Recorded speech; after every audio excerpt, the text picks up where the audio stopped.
Today, I will talk about our most recent research on large-scale docking, and which reviews selective nanomolar ligands for Sigma2 receptor. So first, I want to acknowledge people who are involved in this work. First, definitely my mentor, Brian Shortcut at UCSF, and also John Irvin. You know, any discovery in the lab cannot be achieved without the great database, Zinc. So John is the father of Zinc. So, I also would like to thanks our collaborators from Harvard Medical School, Professor Andy Cruz and his talented postdoc, Sav Alon. And also thanks Anton IDG Symposium gave me this opportunity to present our work. So today I will start with some background on ultra-large library docking. As the purchasable chemical space grows exponentially, which really gives computational tools a great opportunity to explore this ever growing chemical space for ligand discovery. Today I will also briefly talk about some early work we did on this idea. Then I will present how we leverage this large-scale docking platform for discovering potent, selective, and novel chemotypes for Sigma2 receptors. Okay, start from the background. The drug-like chemical space is huge. Based on this famous footnote from Bochak and colleagues, so under 30 heavy atoms, basically the drug-like space, there are more than 10 to the 63rd molecules that could exist in the universe. So even with recent progress on DNA-encoded libraries, compared with this vast chemical space, I think the current scale of ligand screening is still way too small. So one way to get around this is to build the chemical space you are interested in virtual, then use computational ways like molecular docking to screen them against a disease target. So each molecules from the library can be extensively sampled in the binding site, then scored for shape and energetic, complementary, and at the end, only high-ranking molecules will be synthesized and tested. However, the grave approximation made in docking leads to pretty high false positive rate. Normally, I think the hit rate of a successful docking campaign will be like a 10% hit rate. So 90% of the synthesized molecules probably won't work in the testing stage.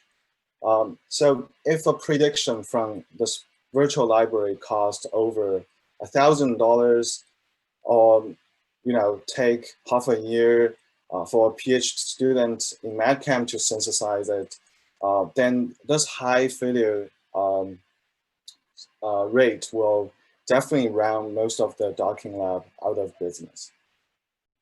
So basically the trade-off is to screen available molecules instead of purely virtual molecules. So available molecules means that they should be cheap and easy to synthesize, and also can be delivered within a shorter period of time. So this will dramatically decrease the cost of our failure. So the next question is how to make virtual molecules more accessible. So before I talk about our solutions, I want to say that again. So Zinc is a library that collects commercially available molecules for virtual screening. So before September 2016, most of the molecules in this virtual library are actual molecules. So we call it in-stock library. But after that, Zinc, so John Irving started to load virtual make-on-demand compounds from a Ukrainian company called Enemy. And the beauty of this virtual make-on-demand library is they build on 130,000 building blocks, novel building blocks, and also over 180 robust two-components or three-component reactions. Then the resulting library is over 13 billion. So, and also the company promised that they can synthesize and deliver these compounds within like above 80% success rate and also within 6 weeks. Okay, so being able to screen millions or even billions of compounds is, I think it's great, but you know, numbers and diversity probably cannot guarantee us to find novel chemotypes from the library, because the decoys molecules can crush us at any time. So we did actually, before we move on this idea, we actually tested this idea on 2 model systems. One is beta-lactamase MC, which is a shortcut in-house model system. And we also collaborate with Brian Roth's lab, tested on default dopamine receptors. And from both campaigns, we show we can still achieve decent hit rates, and also we can find potent novel hits from the library. And for the D4 target, we didn't just tested hundreds around 100 molecules. We tested 549 compounds to get this hit rate curve. So basically, it shows the hit rate as a function of dark score or dark ranking. And based on this experiments, we can estimate there are over 450,000 D4 actives can be findable through docking in this 139 million library. So this really validates kind of this crazy idea to dock virtual library for ligand discovery. Okay, so then I will go into details about the Sigma campaign and how we discover new chemotypes for it. And a little bit background for the Sigma2 receptor. So the gene which encodes Sigma2 is recently identified from the Cruz lab in 2017, and the gene name is T1097. But the function of Sigma2 receptors is not well studied and sometimes very controversial. So the field really needs a probe, Sigma2 selective probe, for studying its functions. And from this slide, you can see, so for the Sigma1, there are actually quite selective probe and ligands exist. But if you look at some of these Sigma2 ligands, most of them came from the Sigma1 receptors, and they're not quite selective against the Sigma2. And since Andy Cruz lab discovered the gene that encoded Sigma2, then they quickly started to get the structure of Sigma2 receptors. And once we got the structure from the Andy Cruz lab, we started to model it and try to leverage large-scale docking platform to discover new chemotypes for Sigma2 chemotypes. And after rounds of model optimization, we end up running large-scale docking of 103 million cationics molecules from zinc 15. And as Brian mentioned earlier today, so molecules sampled extensively in the binding site that resulted in 53 trillion complex during docking. But it only took 2 cluster days by using 1,000 cores running, finish the whole screen. And once we finished the screen, we started to pick compounds from the docking results from the top list, and eventually we ordered 86 diverse molecules, and we also achieved pretty high synthesis success rate. So 79 received in February this year. And myself from Andy's lab tested all 79 molecules. And here I show you the best 13 compounds and their Ki values against Sigma2 values from 2.4 nanomolar to 70 nanomolar. And you can see some of them shows selectivity over Sigma1 receptors. Here are the Ki range for these 13 best Sigma2 molecules. It varies from 2 nanomolars to 1.5 micromolars. And when we go back to look at this binding modes predicted by docking, we found if we put more bulky groups in this inner what we call selective pocket, we can achieve better selectivity against Sigma2 over Sigma1. And I also compare with docking heads that has smaller groups on the occupy this pocket, which leads to worse selectivity against Sigma2 over Sigma1.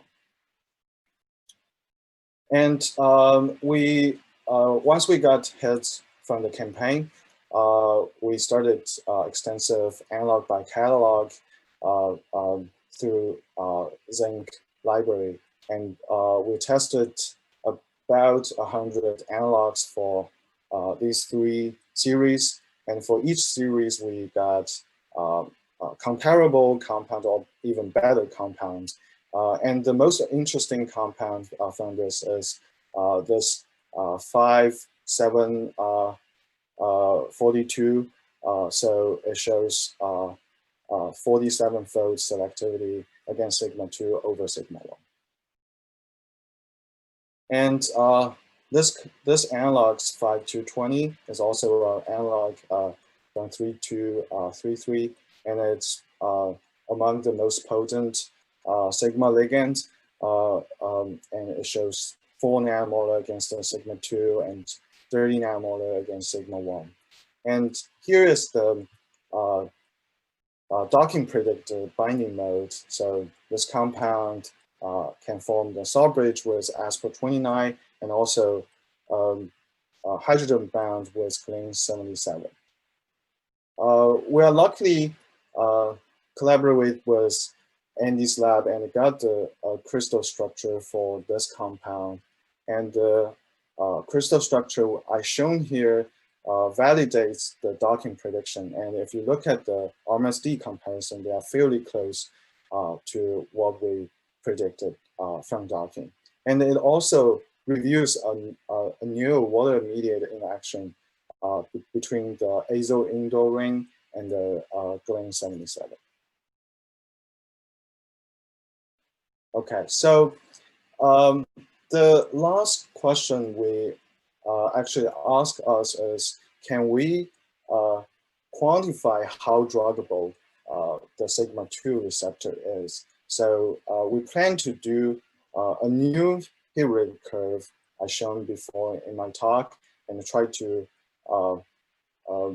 leverage this to estimate how many molecules are findable in the zinc library. So basically, the hit rate curve has only been done on the D4 receptor. So we also would like to do it again on a non-GPCR targets. So and also Sigma2 campaign, since it gets pretty high hit rate, so we like to explore this with this Sigma2 receptor. And from the Sigma2 campaign, if you look at the high docking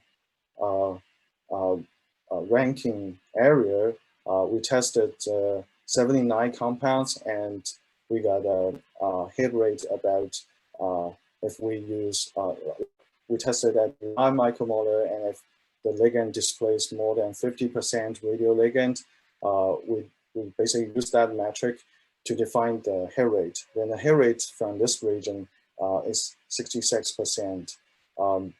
And this, if you look at the corresponding curve, that's from this high hit rate plateau regions. And we also ordered and tested 25 random cationic molecules from the docking library. And if you look at the energy distribution, most of them focus on this low hit rate plant form plateau. And surprisingly, we by the same criteria, we got 16% random hit rate. But if you compare with the hit rate got from the top docking list, I think docking still significantly increased the hit rate by 4-fold. So I think the plan here, the future plan here is we're going to run a full library 500 million library docking for Sigma receptors, and tested molecules, probably like 40 molecules from each energy range, to estimate another hit rate curve for Sigma2 receptors, and combined with the information and how many molecules in those different energy levels, we can estimate how many Sigma2 ligands are findable through this 500 million library, and answer that questions how Sigma2 receptor is druggable. Okay, just wrap up the whole project. So the discovery from the large-scale docking campaign not only discovered novel chemotypes, but also with high hit rate and highly selective ligands for Sigma2 receptors. With extensive analog by catalog, we improved the selectivity for one docking heads to 70-fold against Sigma2 over Sigma1. And the analog bound crystal structure validates the docking prediction, and also the new structure reviews a new water media interactions between the azole indoor ring and the Glen 77. And we will do a full hit rate curve again for Sigma2 receptors, and hopefully that will review how druggable the Sigma2 receptor is. So that's all for my talk today. I'm happy to take any questions.